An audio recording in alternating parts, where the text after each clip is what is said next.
Welcome to Civil Discourse Now. I'm Mark Small. I'm Paul Ogden. This is a chilly, kind of cloudy October 20th, 2012. Another awful fall day. No, autumn is an excellent season. You and I disagree on that. You're wrong. No, you are absolutely wrong, Paul. We're coming to you from Indianapolis. We're in Broad Ripple.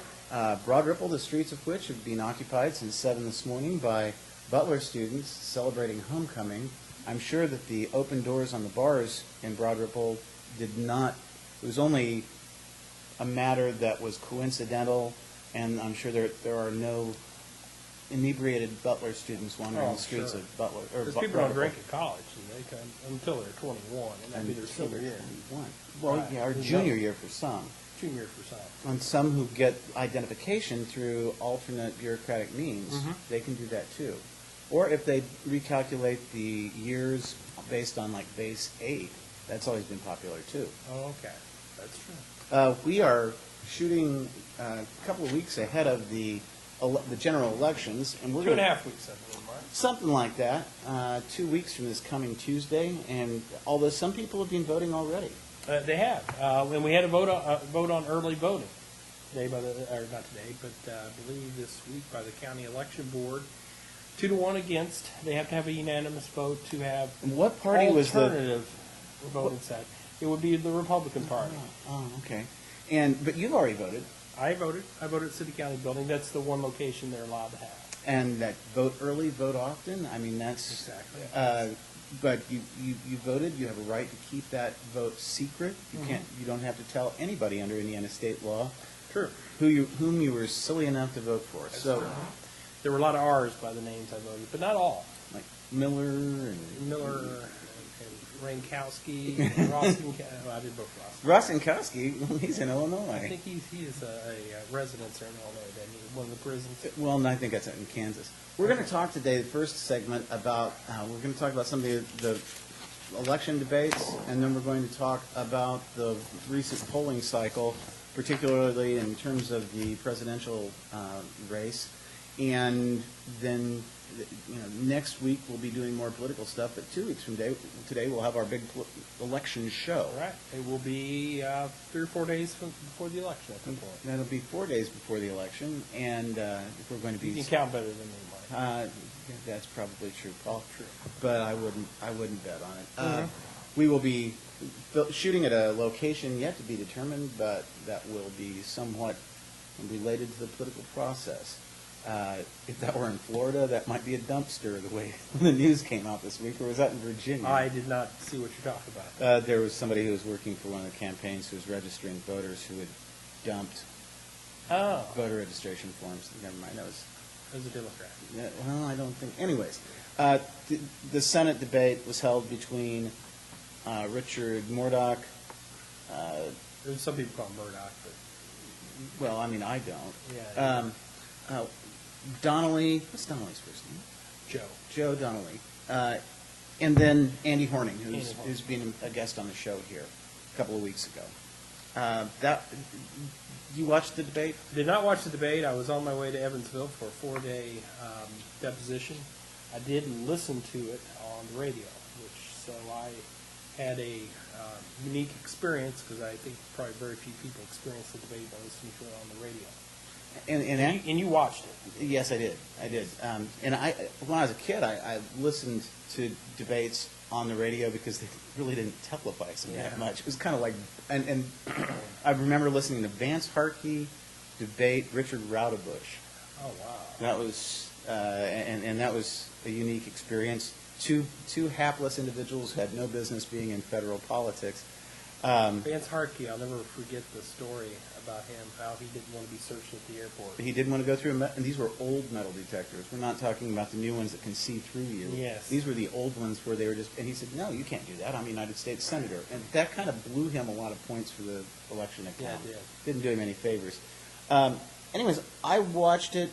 I thought that there, in terms of like stylistically, it opened with Donnelly drawing the first card, so he got to speak first. And he was talking in a very measured way in terms of pace. and he was talking about how he's a family guy and how he's from Indiana, has always lived here. Everybody's going to say they've always lived here. They're not going to sit there and say, I'm only living here and maintaining residence so that I can run for election. Which is true for a lot of candidates. Well, one less this year. One less this year. But then when Mourdock began, he maintained a very fast pace without being difficult to understand. And so he was getting a lot of information into the time that he had available for him.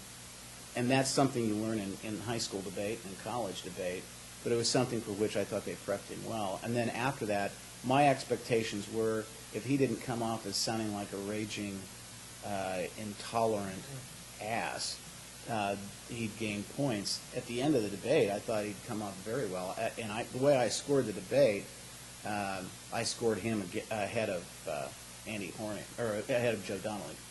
But So you put Andy Horning at the top. I thought Andy Horning, of the three candidates, came off looking and sounding the best. And that's an area where you and I disagree. Andy Horning had a common theme, which is nothing wrong with having a common theme throughout the debate, was you can't have a change if you keep picking the same old party. The Republican Democratic Party, they're doing the same things, and you need to change to have new thinking, but he never really talks about the issues like I would like him to do. He just talks about, well, I'm a true change. Well, a couple of things. One was he talked about follow the money. Another thing, he had a problem with his mic in the first segment, and that's one thing you've got to make sure of before you're going on, is make sure that the Would stage. they turn it off? No, there was a bad echo effect with the mic. But he said follow the money, because if you follow the money, you'll see who's controlling things. And he talked about cronyism. So generally, that's not talking about that's talking about general things, not specific issues. And then when they talked about tax reform, again, Horning said You did talk about the fair tax. Yes. You and I actually agree on that it's unworkable. it's one of the seldomly we do. Yeah, I just but. Horning said that there are bigger problems than taxation, and I thought at that point his delivery was excellent. It was on the second question. But then Donnelly and Mourdock started an exchange where they virtually ignored Andy Horning. And that happened a couple of times during the debate. Because then the next issue was on dealing with opposing views. That was kind of a nebulous kind of softball thing, and again, Donnelly and Mourdock kind of ignored Horning and did a one-on-one. Which is what happened with the gubernatorial candidates, too. Oh, I For thought the that most part, they ignored. Oh, I thought that was horrible, but I thought that was a really good, strong point for Rupert when Rupert said, "Excuse me," twice. Yeah. Excuse me, I'm here. Yeah. Don't forget about me. But I noticed, and this is from having been in speech and debate, Donnelly, by the time they got to the Lincoln Douglas portion, had too many audible pauses. Who did? Donnelly. Okay. And that's a style point, but it Yeah. might be a style point, but it also comes into the effectiveness of the means by which the person communicates. Right, detracts. Yeah, and Horning on that point in that area said that. And Mourdock claimed to have Lugar's support, and that's Which is what Abdul said in his column. And now Lugar's kind of backtracking on because he appeared apparently on a mailing, Mourdock mailing. And now Lugar said, I didn't. Mourdock put him on a mailing, and Lugar is saying he never gave permission for them to do that. And he doesn't need to get permission to put his Well, legally, from a standpoint, Legally. he can do whatever he wants. Absolutely, you could put on there that Ronald Reagan endorsed you this year. so what? It's a First Amendment, Right. But when the person's actually alive, Yeah. and you didn't Well, Lugar, we're not sure. well, okay. But if you don't actually get that person's permission, then you call them on it. That's kind of Yeah. embarrassing for the person. But yeah, it's kind of gone. He's been on the fence about that. I don't know if it's necessarily black or white who he endorses, but Well, I don't think he's endorsed anybody. well, according to what Abdul wrote in one of his columns, he did endorse Mourdock. He did say he was supporting Mourdock. Whether it's an endorsement or supporting, I don't know what it is. I think everybody's a little confused at this point. They had Where a to stand. they- But I think it's overblown when we go to primary, the person defeated in primary, and demand that he endorse the person he lost to. I just always thought that was overblown. Well, that's kind of, and that's kind of tacky. I It mean, is, yeah. I beat you, now sniff the glove. Yeah, I mean, I always dislike that.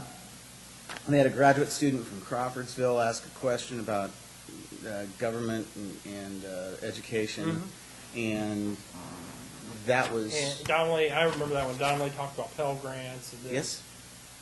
Mourdock talked about his proposal to eliminate the Department of Education, Federal Department of Education, which I totally favor. I favor eliminating. But he said the Pell Grants, you don't need to fund them through the Department of Education. And Donnelly tried to imply you wipe out the Department of Education, wipe out the Pell Grants, which is not true. Get Pell Grants before we have Department of Education. No, that's true. And then Horning said it seems that they see government as a solution. He sees it as a problem. Well, that's a Reagan line, actually. And actually, Horning had referred to Reagan earlier. Fundamental nature and proper role of government. That's the one Horning should hit out of the ballpark. Well, and Horning, all he did was come back with the 10th Amendment in Article 1, Section 5 of the Indiana Constitution. But both candidates, again, were ignoring Andy Horning. And that is something that I believe he is wrong on. He sees the federal and state constitutions as the same, and he thinks that in order for a state legislature to pass a law, it has to have specific authorization in the state constitution. It's not true. It doesn't work like the federal government. So that's just a legal issue. Well, and then there's another person that asked about what safety net programs would be maintained. Horning said just about everything must go. Mourdock basically agreed with Horning, said, yeah, okay, I agree with him. And then the moderator asked what was the most important issue for Hoosiers and Americans, and I think Donnelly said $716 billion and ethanol. He said that? Something like that. That's my notes. Well, he said, yeah, there's a difference between the two candidates on ethanol, and I totally agree with Mourdock that ethanol has not worked. We need to stop subsidizing. Though we technically don't subsidize it now, we require a percent of our gasoline to have ethanol. But putting corn in a gas tank was not a good idea. Well, because it clogs up the injectors. Yeah, it does. Now, we'll work with older cars and carburetors, but then Mourdock said the federal government's too big and said that Donnelly was inconsistent. And Now he brought up Obamacare, yeah, which we can call Obamacare because Obama likes it. yes, So, yeah, so does Romney. It was his plan to begin with in the Commonwealth of Massachusetts. Overall, I scored it a close debate. I scored it, I think, it was at 27, 26, 25, with a possible 30 for each speaker. Because I thought with it was Horning the winner. with Horning the winner, Mourdock second, Donnelly third. Mourdock surprised me because he seemed more rational than I've seen him, even in interviews or in his ad campaign. I thought he came across very well. Horning did. Horning did. So Horning did excellently. He was very, very rational. Yeah. Unfortunately, might not equate to votes because he's a libertarian. That's the end of our first segment. We'll be back in just a second. Playing the Giants. the Giants.